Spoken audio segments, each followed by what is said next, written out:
Today I'm going to talk about why most businesses fail, why most people are unhappy in their relationships, why most people experience so much friction in their life on a day-to-day basis. And it all comes down to this idea of congruency.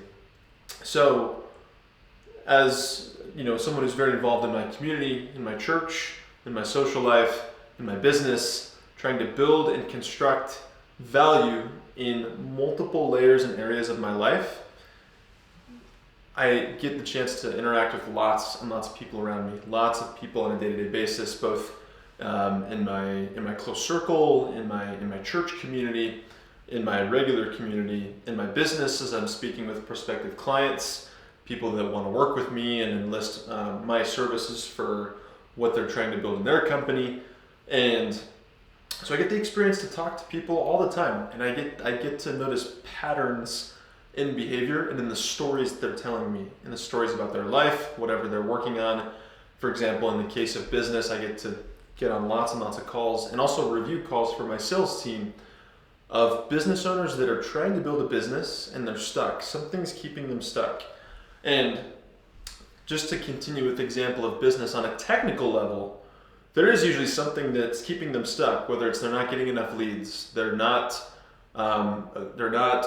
exhibiting good enough leadership qualities to lead their team, they're not closing and converting enough of the leads coming in to become actual clients and then scale revenue. But it always comes down to a deeper, more core issue.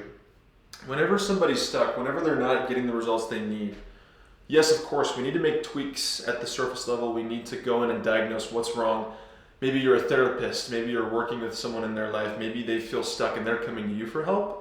And so you notice patterns of what's keeping people stuck at a surface level, but I believe, and I truly believe to my core, that there is one unavoidable thing that must be solved at everyone's most the most innermost part of themselves in order for everything else to start to fall in alignment around them, not only in themselves, but then as it expands outward into their inner circle, their family, their social life, their community, their work, their employees, and then eventually the community and the world around them. So there's an idea in a book that's amazing called The Speed of Trust, which is a book by Stephen Covey's son. Stephen Covey wrote 7 Habits of Highly Effective People, a book that I'll talk about a lot that completely has framed my life and how I approach living. But his son wrote this book called Speed of Trust. And the idea is that the most successful organizations, whether it's a nonprofit or a for-profit, a company, a church, it always begins with the individual. So you see these companies that are just so successful, that have so much trust built with its members, with its the people it serves or services, and it's almost a marvel. It's like, well, how did this company get to be so successful? And it always starts with one individual, usually the founder, one individual and their decision to be congruent and aligned within themselves. So it always starts with the self. If your inner world is not in alignment, which means if you don't align your beliefs with your thoughts, with your actions, with your words, if you're double-minded, if there's incongruencies between what you believe and how you act it out in the world, maybe, for instance, you really, deeply value, or rather, let's say this, maybe you are mistreating your family, and within you sense that you need to be a better leader, and yet your actions are not exemplifying that. You're going to experience daily friction because you're not acting out what you actually feel. Maybe you're someone who goes around and says you believe all these things, and you're telling everyone all the time about how you believe strongly in certain principles, but then in your private life, you're living differently. That will eventually bleed out, and you'll either be exposed or you'll come crashing down one day, because the human soul cannot tolerate living incongruently. It cannot tolerate for long periods of time uneven living and misalignment between what you think and feel and act. and it eventually will just come crashing down. And so in order to be someone of substance, to be someone who can be counted on, who can be reliable, you have to make the inner decision to be congruent, which means you decide what you believe, you decide what's important to you, and then you align that with what you say to other people, and you also align that with the thoughts that you allow to dominate your mind. So in the case of an organization, let's say, let's say a really amazing church organization that was founded by one single member. And over the course of 20 years, he's built this incredible ecosystem of trust and relationships and teams around him to having a massive impact in his community. So it starts with the self, but once you've made that decision, once you've become congruent and aligned in your own inner life, then that starts to affect things like your family. If people have a really ordered family life, their relationship with their wife, with their kids, with their mother, their father, their extended family, if that's super aligned and secure, then that will then bleed into the relationships you have with your friends. Sorry, whiteboard's making a ton of noise against the wall. Friends. And then after friends, you get down to your work. And then after work, you eventually get to community. So when you think about people in your life that have these immense opportunities to have massive impact, and they're literally carrying so much depth and weight in their lives and the relationships that they have in their company, in their business, with the clients that they service, in their marriage, in the teams that they lead, in the people that perhaps they minister to, if they're in a church community. It all began with a single decision to become so secure and aligned within themselves, which means they controlled the thoughts that were going in and out of their head. They did not allow themselves to rehearse thoughts that were limiting, destructive, corrosive, right?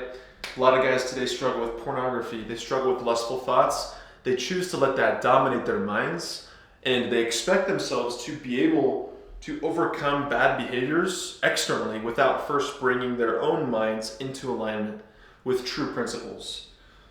So the people that have massive impact and that sustain that over their entire lives at some point decided to become aligned.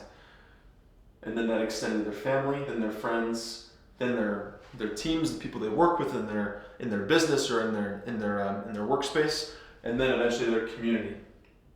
But the problem is so many people will try to put on a front, a face, a profile that they are someone worth listening to or that has massive impact in their community and work, and they'll create social profiles. They'll go out and they'll try to gain fame or anonymity at a very at a social, they'll basically construct this social profile for themselves when in actuality their inner world, their inner thoughts, their mind, their heart are misaligned or they're corrupted by something. And so this is the biggest reason why so many people are suffering today. And it's been the reason people have suffered for all time and all eternity. It hasn't changed. But what's made it harder is a world where people are putting on so much, they're putting on these masks, these social disguises. They're making themselves look like they're successful or they're happy.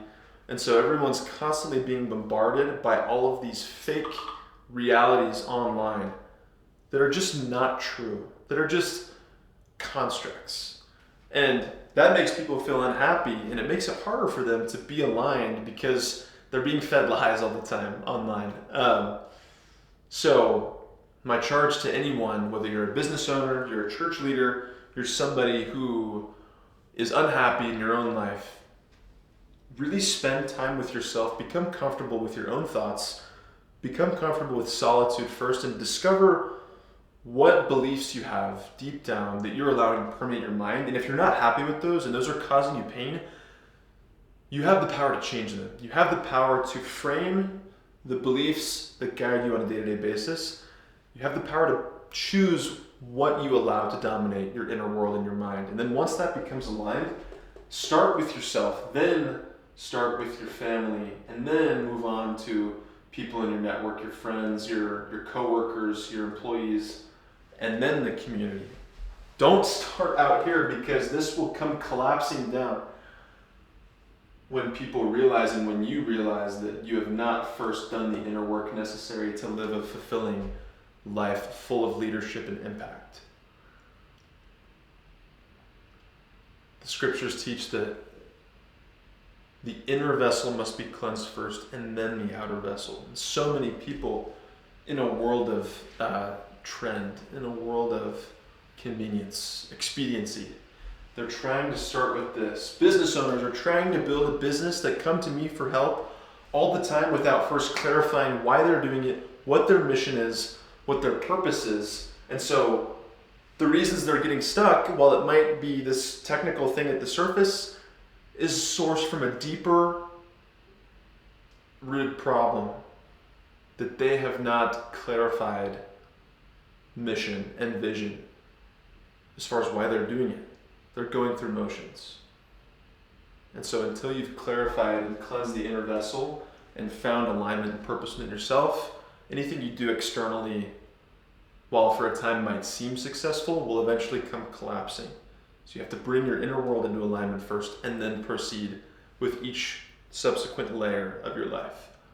So if you're interested in hearing more messages like this and people talking about important things like this that aren't being talked about, give the page, subscribe to my page, and would love to connect and would love to hear your voice and the challenges that you're overcoming, because we need more raw, unfiltered content like this that's not super flashy and making empty promises. We need more people to do that.